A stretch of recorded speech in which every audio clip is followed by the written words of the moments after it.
What's up, everybody? Welcome in to the Early Edge. I'm your host, Alan Bell. We got a fantastic show lined up for you today. But before we get to that, let's take a look at how we did yesterday. And, ooh, it looked good yesterday. What is that? 8-3, plus Coach coming through with the three-way parlay, plus 344. And you know what that means? Coach promised two $100 winners if that parlay hits. So we will tab and formulate that after the show. Coach will get with both winners there. Also, the AB Pick 3, what we've been doing, the teacher classroom wish list fundraiser fun, so to say. $50 we've been doing it each week, $50 for each winner of the MLS plays that we had. Last week, we hit all three. Yesterday, we hit 2 out of 3. So, Mrs. P, you have $100 coming over to you. I will get with you after the show, and let's knock out some of that stuff for your class this year. But let's bring in the stars of the show. Take a look at how we got going today. Johnny Bowman, looking good, my man. How we doing? What's up, AB? How you doing? Got some day baseball today. Frankly, I don't love a lot of the lines. We'll probably be going over my 3 favorite plays between me and Micah today, so I'm happy about that. Yeah, you know what? It appears that you two are kind of lock in step today. I like it. Micah, looking good as always, my man. How we doing? Thank you. Good morning, gentlemen, and congratulations to the people that just watch the show and make money. I mean, who would have thought that was an option for a job in this market? You can watch the show Early Edge and make $100. That is amazing. Yeah. And coach wakes up from a dream and smacks down 4 like that. That is just crazy. I know, dude. Coach was nailing it. I mean, he's been nailing it all weekend, right? And he's got a little hint. He's got some more plays coming today. I mean, he's just been crushing on the PGA Tour, so it's fantastic to see. All right, let's get into the storylines that affect the better lines for today. And Bowman, I mean, you already know. Coming over to you, the bullpen report. Hit me with it, bro.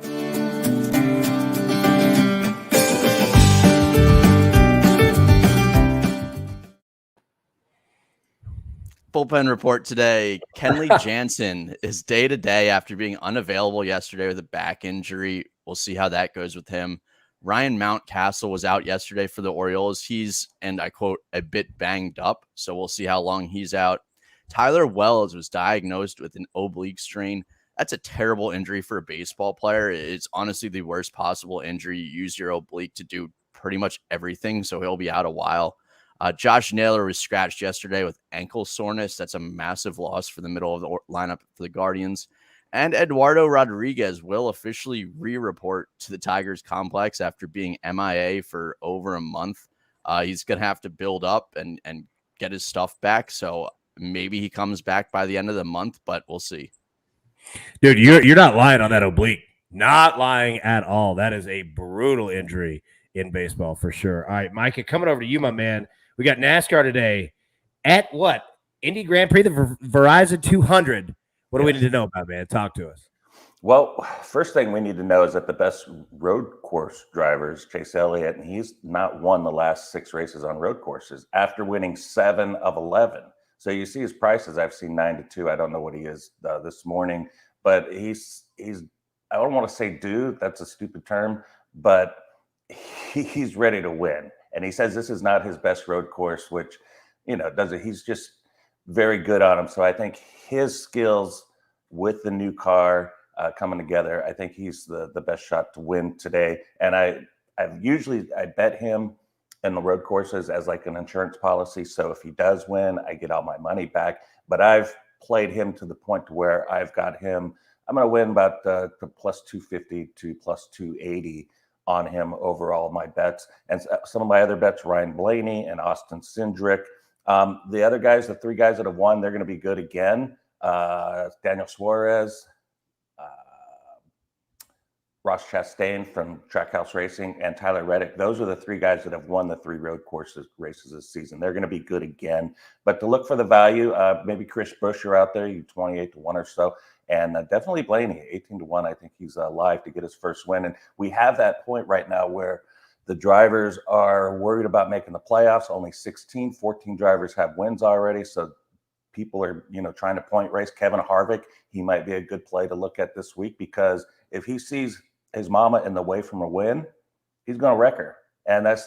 I got no problem with Harvick doing that. Blaney, I got a little problem with that, but he needs to toughen up himself because he's been a little soft all season, getting bullied by these new young guys coming in. So Blaney's got to stand up, and this is a place he can do it. I love it, man. I love it. Also, I love when you do call out terms when you say, yeah, that's a stupid term. Like I would watch an entire show of Micah just saying, no, that's stupid. That's stupid. No, I like that one. No, that one's very stupid. Don't say that term. All right, let's get into our picks for today. But before we do, let's take a quick break and hear from one of our partners. And we are back. All right, we've got one play on the board for you today. And I'll tell you what, I'm going to keep you two on here because I want to know your thoughts on it, all right? And you be honest. It's all right. We're going to go Rangers at Angels tonight, today, 4:07 p.m. Eastern. We're going to go Rangers on the money line, plus 100, the underdogs here. Look, the Rangers are winning 55% in the SportsLine simulations.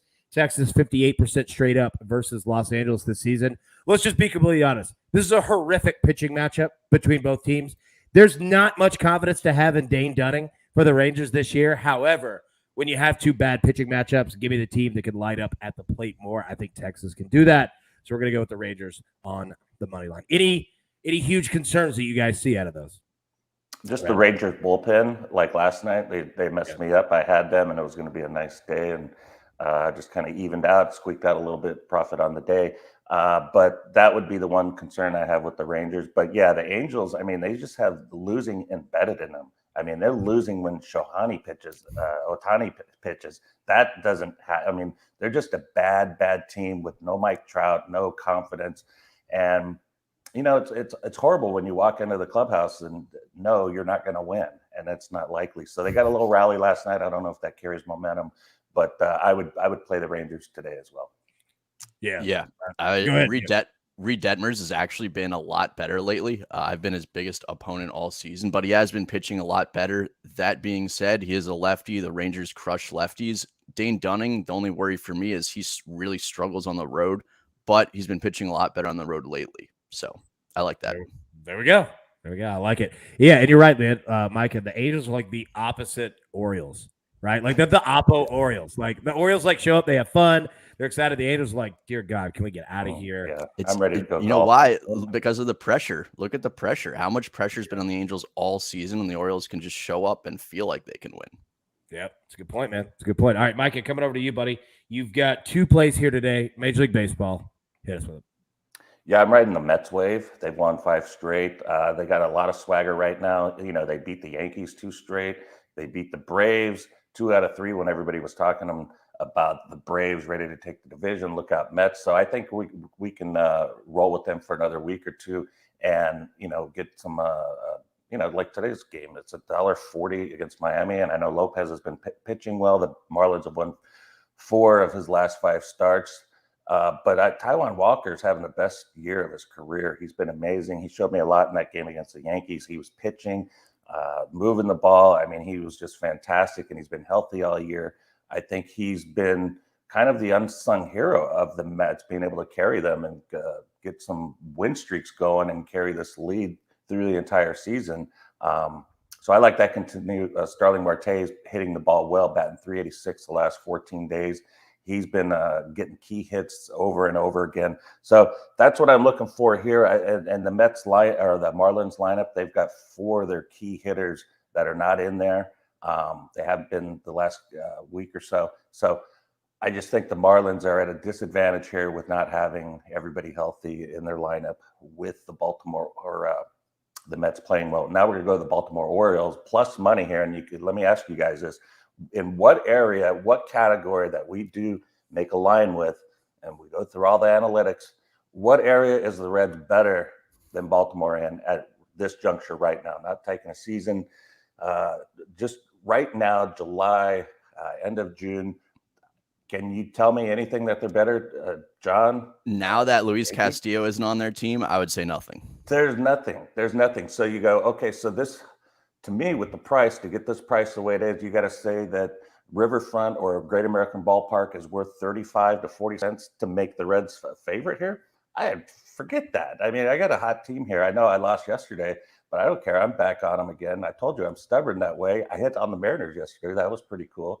But it's just one of those things, and the line is just stupid. That's all. I mean, both pitchers, they've been doing well, but the bullpen to me is a far big advantage for Baltimore. So I'm going with Baltimore today, a team that shouldn't be getting plus money in this spot against a bad red squad. So that's what I got, man. Yeah, I have no idea like why Great American Ballpark would be 40 cents. You know, like Well, I don't just, know. Like Bowman, you yeah, might know that's more in than my me. ratings that I'm looking at. I mean, this team, Yeah. Baltimore, I have it should be like $1.25 in the spot, and for the number to be where it's at, what is it? Is it home field? I mean, you don't get extreme home field edges in baseball until September. So Yeah. right now you're dealing with 5-cent home edge, even for the good home teams. You go to the playoffs and you go to 10, 12 cents, pennant stretch runs. But this line just doesn't add up. So you got to play it. Instead of just complain about it, you just bet it. I'll tell you this real quick, and then Bowman, I know you got some thoughts on it here. Look, I mean, and you look at Cincinnati, and not that these stats necessarily mean everything in the world, but they are real because we've got a pretty significant, amount, of games in this. Look, I mean, the Reds are 28-42 against right-handed starters. All right, 16-21 after a win. Right. You look at them playing during the day. They're 15-24 in day games. Like there's nothing that aligns with Cincinnati in terms of like having a significant advantage. Quite frankly, all of these numbers, are in the minus. Bowman, your thoughts there? Yeah. So personally, I think this is just them doing bad homework. I think you can see reasons why, but they're bad. So I think there's a massive overreaction in Nick Lodolo's last start. He pitched extremely well, but he was facing the Marlins, the worst team in the league against lefties. So that's why that's there. And then you look on the other side, Austin Voth. Okay, he has a 6-something on the season, right? He's been terrible. Well, since being inserted into the starting rotation, he has like a 3.3 ERA. In his last 15 games, he has like a 3.35. So if you really look into it, as I completely agree with Micah, there's absolutely no reason the Orioles shouldn't be favored here. But if you're not doing your research, I could totally see why they could put the line at the Reds as being favored. And the Orioles against lefties, 23-15 on the season, pretty good. And Voth, by the way, what are they? When he starts, the Orioles are 5-1, I believe, when he starts games. So. Yeah, I feel pretty good about the Orioles again. I have all month. I mean, they've just been such a fun team. I talked a lot about them yesterday, and they lost, but I still, I'm way up on them, jumping on the bandwagon in the middle of June. Yeah. Also, they're 16-8 in July. And to your point, Micah, if they win today, if they win tomorrow, all of a sudden are the Orioles buyers. So if you're on that team, if you're Trey Mancini, you don't want to be traded. You want to win. So you're probably going to try to win today. You're probably going to try to win tomorrow. And then all of a sudden, maybe you're one game back from the wild card and your team decides to buy. So there's a big outside influence playing there as well. It's a great point, man. It's a great point. All right, Baldwin, you're going to bring us home today, but Coach is going to go first because he's got 2 more plays for the PGA Tour. So, Coach, come join the show, man. Talk to us. What's good, everybody? It is your boy, the Coach, on a glorious Sunday morning. Tip of the cap this morning to the ladies, Amanda Nunes, Juliana Pena. What a main event last night, and we are 6 days away from Madison Square Garden, PFL playoffs. Let's go get it. But this morning, I'm feeling good. Coming off a straight win, Cameron Young, a 3-way parlay. Catch that, too. So today, we're going right back to the Rocket Mortgage Classic. 2 big plays. Cameron Young, believe in this kid. Give me a half a stroke on the golf line, whatever you want to call it, stroke line, over Patrick Cantlay, minus 110. And then Adam Svensson over Tyler Duncan. You say, what?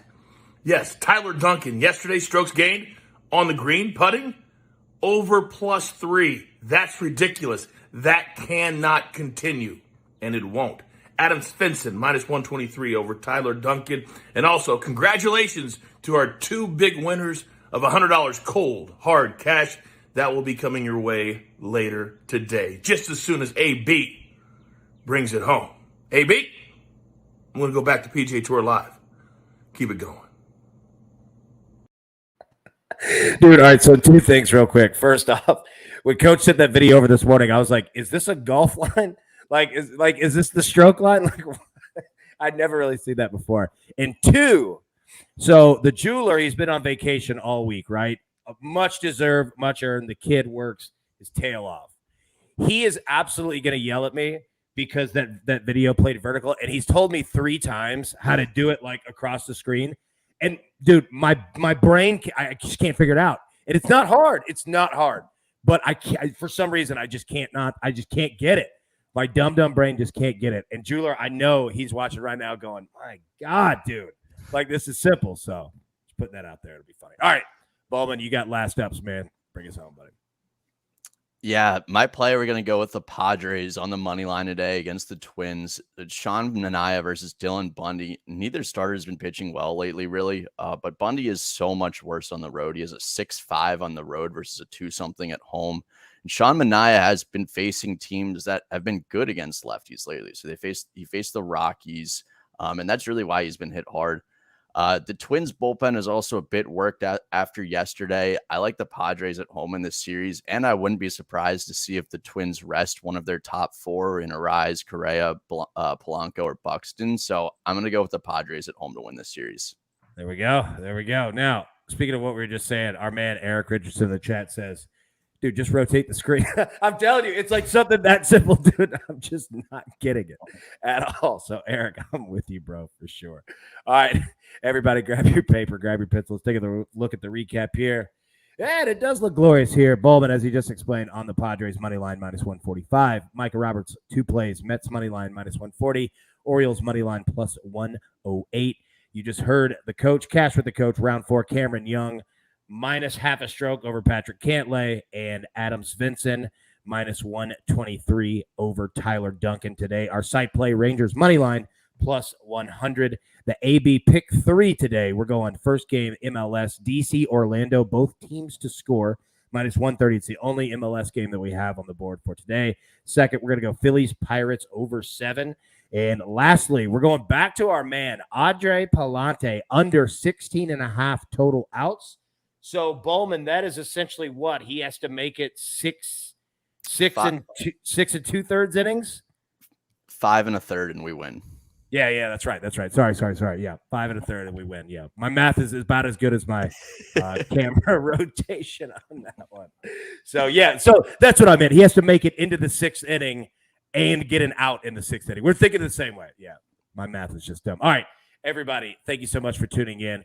We'll be live tomorrow, Monday morning, normal time, 10 a.m. Eastern. Until then, everybody, as always, best of luck. Let's cash these tickets, and we'll see you tomorrow. Thanks.